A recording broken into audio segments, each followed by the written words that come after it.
ഈ കുടുംബ കോടതികളിൽ കേസ് കണ്ടമാനം പെരുകുന്നു. മാത്രമല്ല കേരളത്തിൽ ഈ ഡയബറ്റിക് ക്യാപിറ്റൽ എന്ന് പറയാറുണ്ട്, പ്രമേഹ രോഗത്തിന്റെ തലസ്ഥാനം. ഇപ്പൊ ഡൈവോഴ്സ് ക്യാപിറ്റൽ എന്ന് പറഞ്ഞു തുടങ്ങിയ ആൾക്കാർ. ഡൈവോഴ്സിന് പല കാരണങ്ങളുണ്ട്. ഒന്ന് ന്യൂക്ലിയർ ഫാമിലിയാണ്. ന്യൂക്ലിയർ ഫാമിലിയിൽ വളരുന്ന കുട്ടികൾക്ക് നോ എന്ന വാക്ക് അവർ കേൾക്കുന്നില്ല.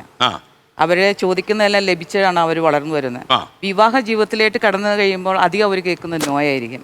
ഇന്ന കാര്യം ചെയ്യരുത്, നോ കേൾക്കുന്നില്ല. വിവാഹത്തിന് മുമ്പ് അവർ നോ കേൾക്കുന്നില്ല. സാധാരണ പേരൻസ് എല്ലാം അവരുടെ ആവശ്യങ്ങളെല്ലാം നിറവേറ്റി കൊടുത്ത് ആ ഒരു കൾച്ചറിലായിരിക്കും പിള്ളേർ വളർന്നു വരുന്നത്.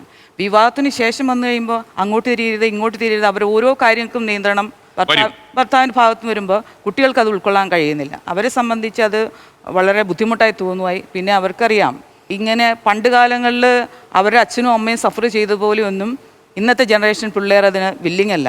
പിന്നെ പിള്ളേർ എഡ്യൂക്കേറ്റഡ് ആണ്, പിള്ളേർക്ക് ഇൻഡിപെൻഡൻറ്റ് ഇൻകം. മാരേജ് കഴിക്കുന്ന ഇപ്പോൾ ഈ ഇരിക്കുന്ന കുട്ടികളോട് ചോദിച്ചു വെക്കാം, അവരാഗ്രഹിക്കുന്ന വിദ്യാഭ്യാസത്തിന് ശേഷം അവർക്കൊരു ജോലിയായി ഒരു സ്വന്തം വീടായിട്ടാണ് വിവാഹം കഴിക്കാനായിട്ട് ആഗ്രഹിക്കുന്നത്.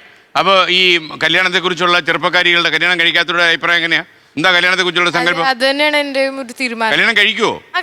കഴിക്കും അല്ലേ? താങ്കളോ? അതെ, കഴിക്കും. എന്ന് കഴിക്കും?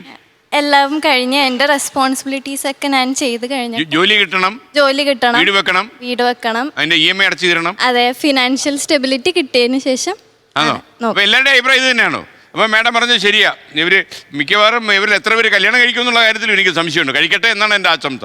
പിന്നെ ആൺകുട്ടികൾ അവർ വളർന്നു വരുന്ന സാഹചര്യത്തിൽ അവരുടെ അമ്മയായിരിക്കും റോൾ മോഡല്. രാവിലെ അമ്മ വെളുപ്പാങ്കാലത്ത് അമ്മ എണീക്കുന്നു, ഭക്ഷണം ഉണ്ടാക്കുന്നു, കുട്ടികൾ ഞങ്ങളെല്ലാം നോക്കി വളർത്തുന്നു. അച്ഛൻ വിളിക്കുന്നിടത്തെല്ലാം അമ്മ ഓടിയെത്തുന്നു. അമ്മ എപ്പോഴും ബിസി ആയിട്ടൊരു ലൈഫാണ്. അത് ആണ് ആൺകുട്ടി ആഗ്രഹിക്കുന്നത്. അവർ വിവാഹം കഴിച്ച് അവരാഗ്രഹിക്കുന്നത് എന്നാൽ എൻ്റെ ഭാര്യയും ഇതേപോലെ ഓടി നടക്കാൻ അവർ തയ്യാറാണ്.